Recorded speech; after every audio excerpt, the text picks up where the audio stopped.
Alright fellas, here we are back in Pokemon Masters, and tomorrow we're going to begin the release of Giacomo and Kingambit in their Pokefair Scout for, of course, the new St. Pairs to debut for October, right? Alongside, Clavel after 2 days and whatever else we're getting, right? Well, we got Giacomo first, and technically I know his name is Giacomo, but I'm going to just keep calling him Giacomo. Why not? Anyway.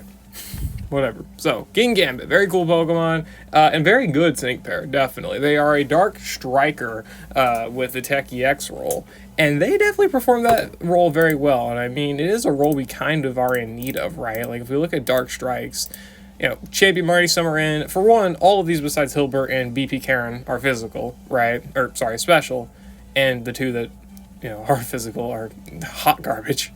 And Marnie is really his only competition in terms of, like, damage output, frankly, which I honestly don't know if he'll I think he will just straight up perform better than Marnie. I mean, the thing with him is he does not have to deal with having, at least like in standard combat, right? Like standard, 3v3 enemy combat, like ultimate battles and whatnot. I feel like he'll perform better than Marnie, simply because, I mean, he doesn't have to deal with the AoE damage from Fiery Wrath, and he's still got like the nuclear buddy moves akin to that of Marnie's own nuclear buddy moves. Only real issue that he has is his offensive stat is not as high when Marnie has her HP lowered, so there's still that to consider. I don't know, honestly, I'm not really sure which one will be better between the two. I will say that I don't think you really need to pull for Giacomo if you do already have Champion Marnie at the very least, because they are probably still going to be pretty close in strength at the very least. Or of course there's the chances Giacomo's worse still. I honestly can't tell. I would have to like do the math, crunch the numbers, whatever. But just looking at them like on paper, it's kind of still up in the air in my opinion, but whatever. So he's a physical striker, Tech EX roll Dark, of course. Looking at his stats here at level 150, he's got 697 health, 492 attack, 161 defense, 152 special defense, 256 speed. These stats are nothing crazy. The attack's good. Everything else is not really that fantastic. But with 6-star AX unlocked, he of course does get 797 health, 532 attack, 200-ish in both defensive stats, and 296 speed. Speed's not really that great. Stats are fine for defensive wise, and of course the attack just got better, right? As it does. And then of course he has the Tech EX roll, which upgrades everything by about plus 20, with HP getting a 60-point increase. He's got good HP, his defenses are decent, his offense is really good, and his speed is still not really that great. Because of course that also does not increase, right? So speed, not great. Everything else about him, pretty good. Honestly, pretty good. But speed's not really what you're looking for with this guy. I do think speed's not that great. Like, the speed being that low is not great for, like, the Legendary Gauntlet. But most of the time when you use this guy, he'll be fine. Especially if you pair him up with the appropriate partners. But whatever. We'll look at that into it. We'll look into it a bit. What the hell did I just say? We'll look into it in a bit. Yeah, we're just gonna give up. Anyway, he's got Kodo Cleave, right? A very strong dark physical attack, 190 minimum power, 228 maximum power. He's got 4 gauges, hits one opponent, and it never misses. Never missing, not too bad. And tons of enemies like to do evasion gimmicks. He's got Iron Head, which is mostly for the flinch chance. I would not really give much reliability to this move in terms of damage output. I mean, of course, you can always go for it, especially against, Steel Weak content, but other than that, you're mostly probably going to be sticking to Kodo Cleave for actual damage output. It's just true. And then he's got perfect Kodo Cleave. Dark physical attack with 400 minimum power, 4 gauges, hits all enemies. It's activated whenever his sync move up next is increased. The move never misses. The more the user's sync move up next is increased, the greater the power of this attack. It ignores passives that would reduce the damage of the attack. It ignores passives that would protect the target against a crit. Ignores endurance and increases your user's physical moves up next by a number of ranks equal to the number of fainted Pokemon on your team. Let's ignore this exists because there's not really too much of a practical way to use it, but obviously it's powered up the more your sync moves up next is increased, and he can get up to plus 10 in that regard. It really just depends how they split that multiplier up, because if it's like 3% per sync move up next, and it's a 30% multiplier, which is still good, still strong, but of course it's not like game breaking levels. But if this is up to like a 100% multiplier or something, where this move could get theoretically like up to 800 some base power, or something similar to that, he's going to be strong, especially because he has 2 uses of this buddy move. So he's not going to be, it's not like he can only put out 1 of these, he puts out 2. So at the very least, it's going to be a strong nuclear weapon type of move. The one big issue with this, I guess 2 big issues, is that for one, making use of this practically is not going to happen too often. If you have to rely on a fainted ally to get physical moves up next, then it's more than likely not great anyway, unless it's the very end of a battle where you may just have got hit by like an AoE attack, somehow he survived, your ally goes down, he gets a physical moves up next buff after using this move, and then you KO them with the next move, right? But for the most part, I don't think this is going to be very practical to make utilization of. Again, I could be wrong, depends on how people want to play, because there's, obviously cases where a lot of players can make big use of certain abilities and whatnot, but for the most part, just in terms of like versatility and all of that good jazz, not a great ability, right? I mean, it's a buff. It does something, of course, but it's not something you're ever going to really see too often, nor is it likely ever going to save your run. And also, second, more notable issue is that this is an AoE move with no split damage, right? So this does have split damage when hitting multiple enemies. You do have to worry about that, and I know it says it ignores different, ignores passives that reduce damage, ignores crit protection, ignores endurance, all that stuff. It does not say it ignores reduced damage when hitting multiple enemies. So keep that in mind. This move is going to be having lowered split damage, but of course, if you do have enemies if you only are facing one enemy, you don't have to worry about that, right? And it is up to 480 maximum power, and again, there are 2 uses of this, so this has very good potential to be a nuclear buddy move in a sense. That's awesome. And then he's got the trainer move, which raises his attack by 6, applies free moves next, and increases his sync moves up next by 2, and it's 1 use, of course. Good move. It gives him full self-sufficiency. It gives a little bit of sync moves up next to power up the buddy move and his max move, and of course free moves next for a little bit of gauge, because he still is a little bit slow. Quite a bit slow. So having that is good. Then in the passives, he's got DJ Vice's Beat Drop, except in certain circumstances. The user sync move up next, increases the user sync moves up next by a number of ranks equal to the number of Pokemon that have taken damage when an ally takes damage from an opponent. So the way this is read is whenever he takes damage, it's probably going to be an AoE attack, right? Unless he's deliberately targeted. It's not going to. It's going to be probably increasing it by up to +3, right? Unless it misses. Like again, you're probably gonna have your tank be the character actually taking a hit, right? Like your Arc Suit Steven or your Neo Champion Caleb because he's a Dark type, right? Those type of characters are going to be the ones taking attacks.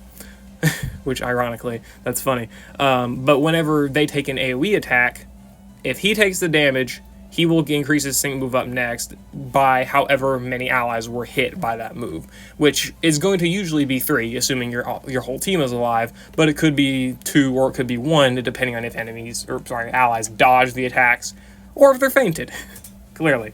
So, that is good to know. He does get, this is easy sync move up next, right, because a lot of enemies have AoE attacks. If they only have single target attacks, then usually it's an easier stage that he can beat without problem anyway, so that's just something to consider as well.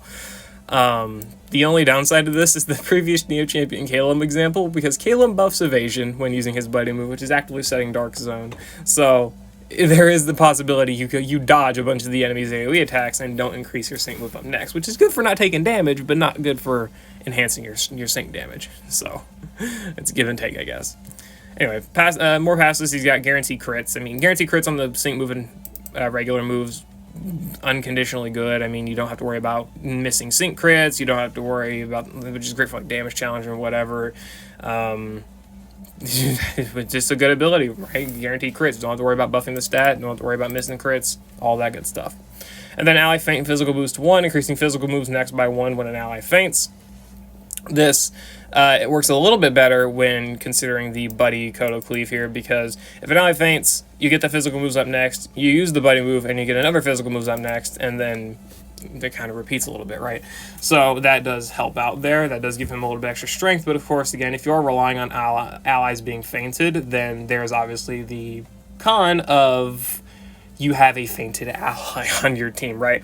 Like, if that's how you're relying on damage, then you better hope that it's the very end of a battle, or a battle is very short. Because if you're relying on that, like a battle rally battle, that makes sense, or a stadium battle, that's fine, or the literal tail end of an ultimate battle, all that stuff is fine to rely upon. But anywhere like in between that, from beginning, middle, or like, just again around the beginning and middle of the battle, if you rely on a fainted ally, you're probably going to end up losing anyway, because at that point it just kind of becomes a 2v1, which there are obviously 2v1 situations in harder content, but still, for the most part, you kind of have to build around a 2v1, and usually that would that would entail bringing sustainable partners, and not really one that's going to faint.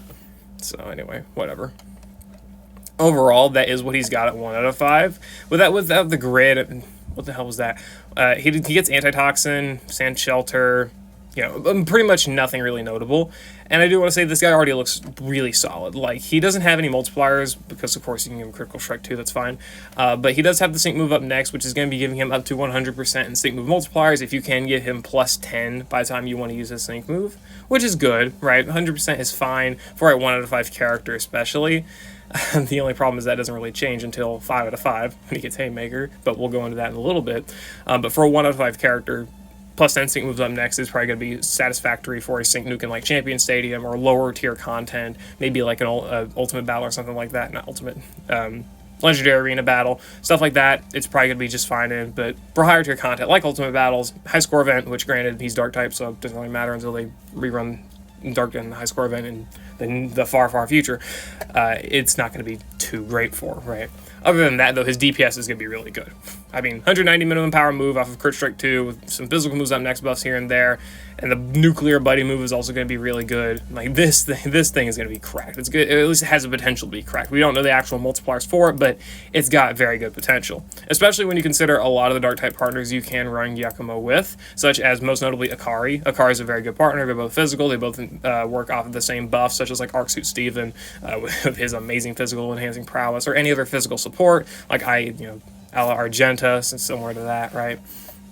And of course, she sets a Dark Zone, directly powering up Giacomo, providing good DPS of her own, providing an AoE sync move if you do opt to give her the EX roll investment, which is fair enough, and all stuff like that. Other than that, he does also work pretty well with like Champion Calum, though of course Champion Calum's got his own problems as a character, but if you do get them to work together, they can, obviously.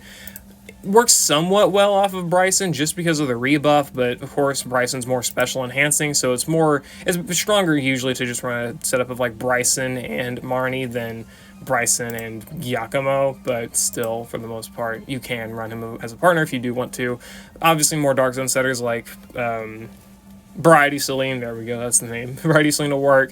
You can also run Zinnia, because again, he is a sync move up next oriented nuking character here at 1 out of 5. So if you don't want to have to rely upon that for your sync damage, you can run a better nuker in the instance of Zinnia here. Zinnia is not a bad dark nuker, especially as they're both physical attackers. Zinnia debuffs defense, they both synergize well in that regard.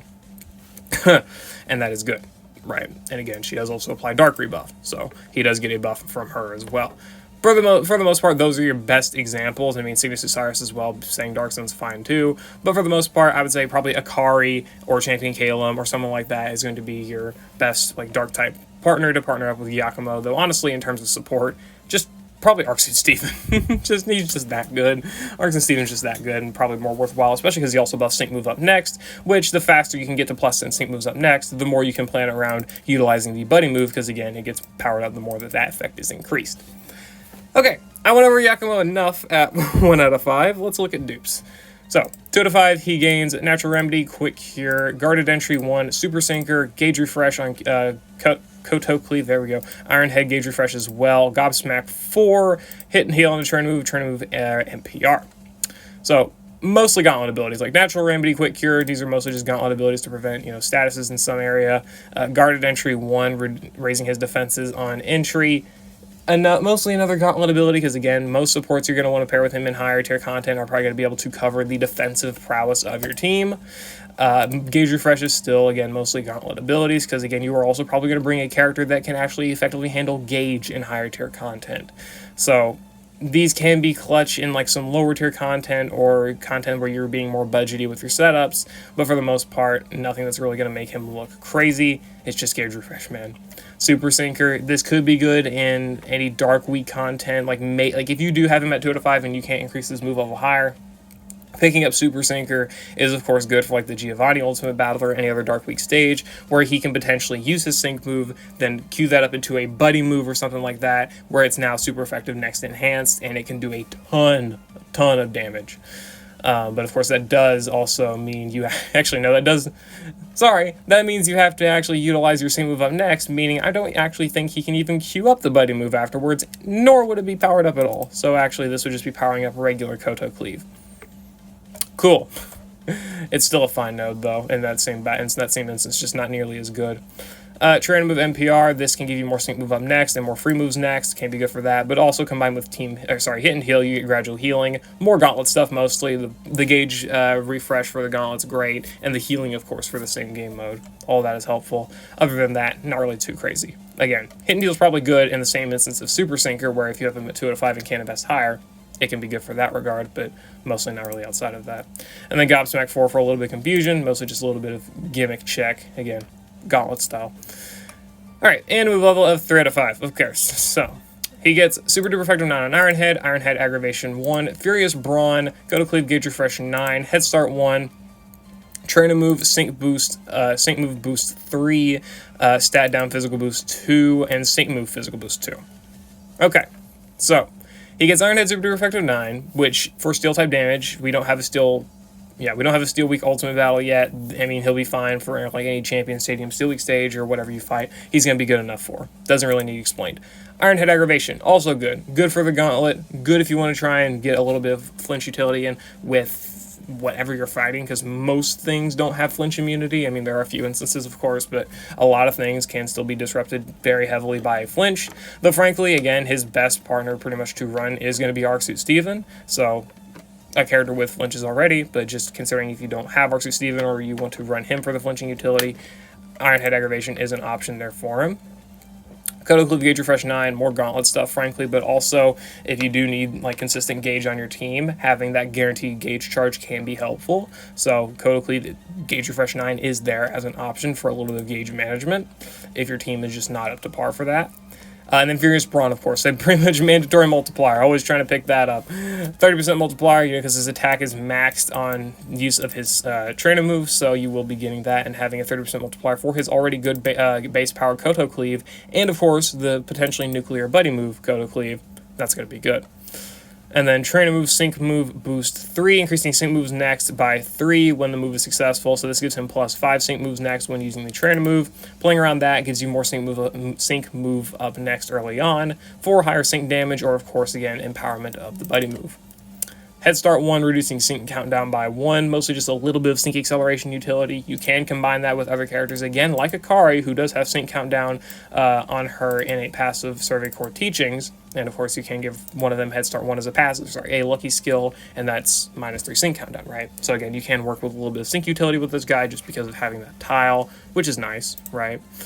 Other than that, he does have Stat Down Physical Boost 2, which increases physical moves next by 2 when any of its stats are lowered. There are some stages that like to lower stats, so if you do get a stat lowered by any stage, getting +2 physical moves next from that can be really strong for enhancing his damage on top of having Furious Brawn and already very solid base power moves here off of his already really good offensive stat. So this is actually a very, very solid tile to pick up if you know you're going to be fighting enemies that can do debuffs, whether that be like, and especially if it's a stage that does debuffs and they're like not debuffs that he cares about, like Snarl spam or something like that, and that's got very good potential. Though of course that does also require them to be AoE or him to be the target, which is far more unlikely. So yeah, anyway. Sync Move Physical Boost 2, increasing Sync Moves next by 2 after using the Sync Move, akin to that of like Arc Suit Cynthia's passive, where she can get the same increase. Only reason I don't like this is because you can't really chain it into your buddy move, because again, when he uses his Sync Move, he utilizes his Sync Move up next, which therefore I believe deactivates the buddy move, because I don't think you can quad queue that, and it will, at the very least, remove the entire power buff from it after using a Sync Move, so the only boost on it is that +2 physical moves next, which is going to be good, right, but it would be better to utilize utilize the innate multiplier here that he can have, at least most likely. So there is that aspect of this, but of course it still can empower his regular Kodo Cleaves, and he can do good damage that way. So it's still a solid enough tile if you want to just enhance his regular Kodo Cleave damage too. So at 3 to 5 of me, he's got a lot of DPS, stuff, whether that be Iron Head's on-type damage, or of course regular damage with Furious Brawn, plus the physical boost on stats down and on his sync move, as well as a little bit more sync move empowerment with the sync move boost here on the pass or on the trainer move. The only problem with this is, of course, even in the 3 out of 5 investment, he does not have any other multiplier besides sync move up next, and I don't think sync move up next is enough to really consider his nuke to be super viable, even with, EX roll investment, or 6-star EX, level 150, all of that type of stuff. I don't really think just having plus 10 sync moves up next is going to be enough to really give him a big multiplier. I just don't think so, honestly. I just don't really see it. I could be wrong, of course, but I would honestly rather sync with other characters like Akari or Zinnia or pretty much any other character I'm going to be running to be one of his partners. I would rather sync with them, maintaining Giacomo's sync move up next to use his buddy move whenever I want to at maximum power, because again, getting that plus 10 isn't going to be too bad if I never use his sync move, right? And in a similar sense, this also means you don't really have to invest the EX roll because it's just plus 20 attack and you're not really using the sync move, so the innate effect is not really that important. So yeah, I mean, that's kind of just how I view it, though. If you view it differently, that's entirely fair as well. So yeah. Anyway, at 4 to 5, he also gets Recuperation 2 for healing and Sync Boost 5-9. This is a better use of... this actually changes a decent bit. I don't think it makes his sync move worth using, but I mean, if you do end up using his sync move, this does allow for, of course, like the chaining of Super Syncer or the physical boost 2 here into the use of his buddy move. You're still not at maximum power, but I believe the strength of a plus 5 sync move up next, boosted Kodo Cleave plus 2 physical moves up next is going to be stronger than, or at least still very, very strong with utilizing like plus 10. Sync move up next on the same buddy move. So this does actually help out quite a lot in that regard, and again, it does help him maintain his power for his sync move damage, and again, making sure his buddy move can be at the maximum power possible. So this is a good tile for sure. Definitely worth the investment. And then Recuperation 2, I mean, after using the sync move, getting this type of buff is good. The problem is that you don't really have the energy for it to be able to pick this up. At least I don't think so. I mean, honestly. Hold on. Maybe. Let's see. 1 energy here. Haha, you actually can pick it up. That's kind of crazy.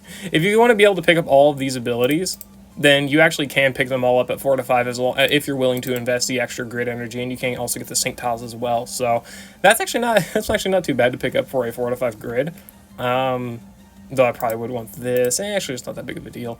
And yeah, honestly, not that bad of a grid, frankly. This is actually not bad for a 4 to 5 grid for Giacomo. That's honestly a pretty funny design too.